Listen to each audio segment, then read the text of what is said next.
Buenas noches.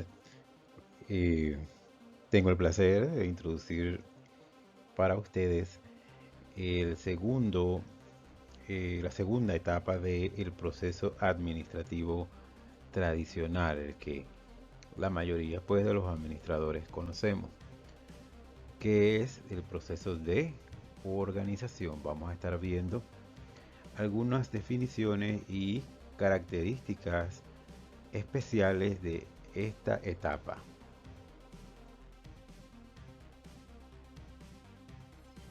Entonces, ¿cómo podemos definir organización?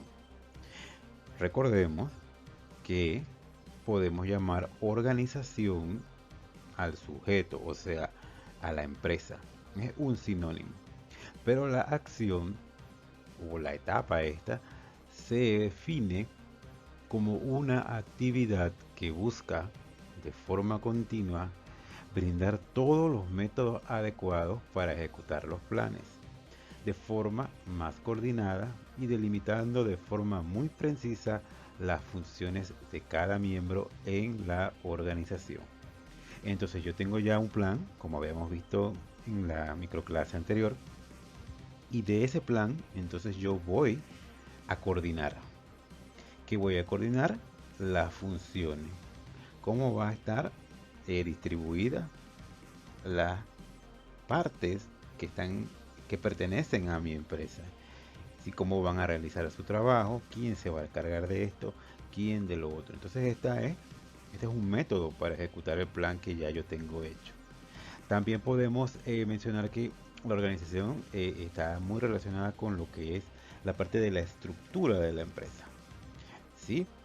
¿Qué quiere decir esto? Pues cómo está conformada la misma, su organigrama, cuántos departamentos tiene, a qué se dedica, cómo es la cadena de mando.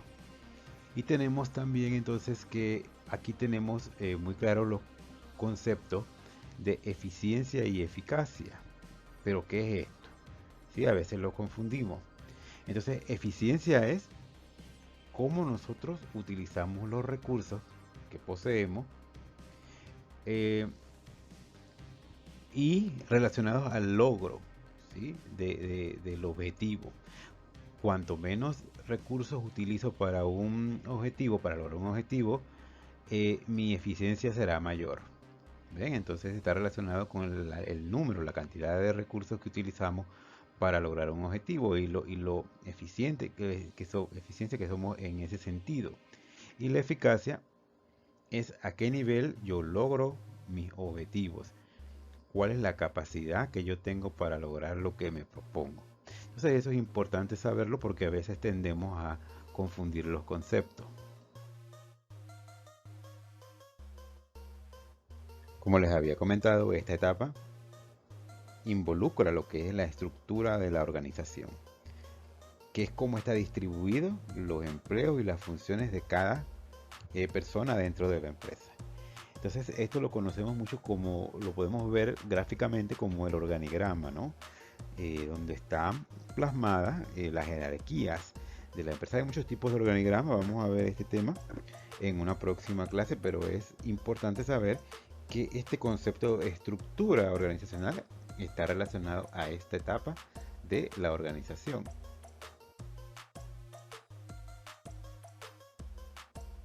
Otro de los elementos que encontramos en esta etapa de la organización es el diseño organizacional, que lo definimos como el desarrollo o cambio de la estructura de una organización. Si podemos ver, una empresa va a tener un crecimiento con el pasar del tiempo. Igualmente debe ir cambiando su estructura organizacional. Entonces allí viene lo que es el diseño. Tenemos que diseñar un organigrama, una estructura que esté acorde a nuestra realidad como organización. Una empresa que pasa de ser mediana a grande ya no va a tener la misma estructura organizacional que cuando era mediana. Entonces aquí entra este concepto de diseño organizacional. Retomamos y entonces vamos haciendo las divisiones respectivas y las inclusiones posiblemente del personal, los departamentos y las funciones respectivas a cada uno.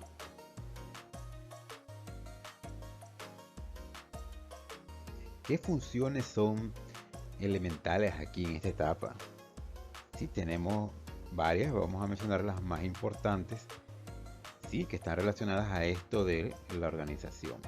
Yo tengo en primer lugar la especialización del trabajo. Entonces este es el grado en que las actividades dentro de la organización se dividen en tareas separadas. Por ejemplo, usted trabaja en un supermercado o usted es gerente de un supermercado, usted sabe que allí necesita especialistas. Necesita personal de caja, de servicio al cliente, personal de bodega, personal para mantenimiento, para logística, para informática. Entonces de eso se trata. Especialidad, yo soy especialista de tal cosa, pues yo pertenezco a tal departamento. Por eso pasamos entonces al segundo punto, que es la departamentalización. Entonces, ese grupo de personas que tiene una especialidad, la unimos en un departamento. Los agrupamos porque tienen tareas en comunes que realizar. ¿Sí? Departamento de informática, departamento de servicio al cliente, departamento de relaciones públicas. Esas personas todas tienen una especialidad y trabajan conjuntamente.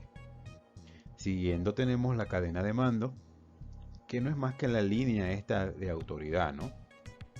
Que posiblemente se extienda de los niveles más altos a los más bajos. Y allí se nos define quién hace qué. Bueno, les decía que casi siempre pues muestra la línea de arriba hacia abajo.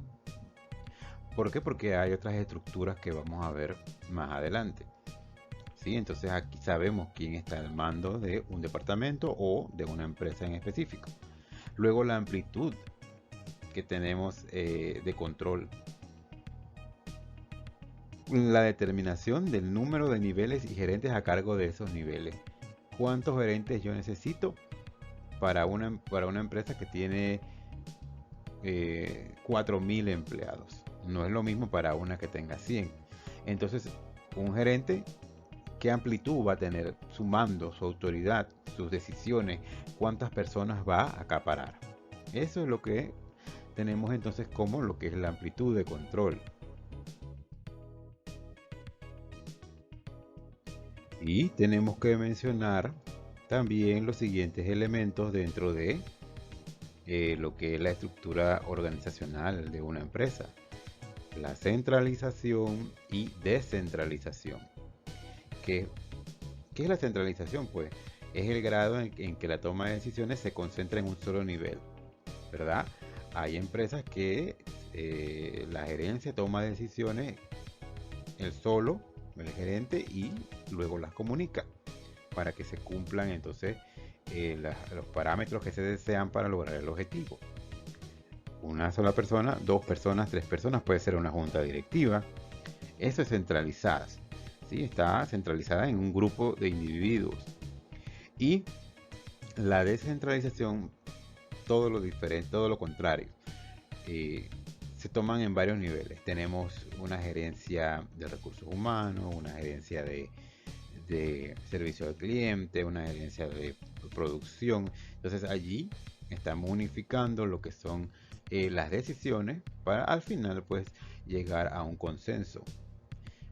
Tenemos entonces la formalización que está relacionada a la formalización del trabajo como tal, que es el grado en que los trabajos de una organización están estandarizados y en el que las normas y procedimientos que guían el comportamiento de los colaboradores se regulan. ¿Ven? Entonces, si usted está en un puesto, por ejemplo, usted trabaja en una aduana, en un aeropuerto, hay un estándar para ese perfil, para esa posición. Usted tiene que acoplarse a lo que dicen las políticas de la empresa referentes al puesto. Y también está incluido lo que es la guía de cómo usted debe comportarse dentro de ese puesto de trabajo. A esto entonces nos referimos con la formalización del trabajo.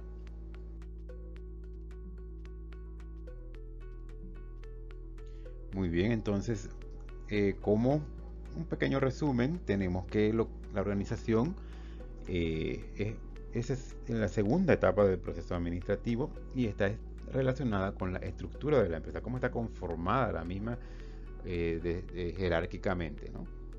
Y también se relaciona con lo que es la parte de coordinar los planes que ya están propuestos desde el inicio, darle forma a ese plan, cómo se va a lograr, quién va a hacer qué para lograr la meta. Tenemos que en la organización, en esto de la estructura, tenemos elementos importantes como es la especialidad del trabajo, la departamentalización, la cadena de mando, la amplitud del control, centralización y descentralización y la formalización del trabajo. Tenemos conceptos como el diseño organizacional, que es cuando nosotros tenemos que hacer un cambio, una transformación de lo que es la jerarquía o la estructura de nuestra empresa, dependiendo del crecimiento o los cambios que haya sufrido con el pasar del tiempo. Entonces vamos a estar profundizando más en algunos temas relacionados a este punto y espero pues que haya sido de su agrado. Hasta la próxima ocasión.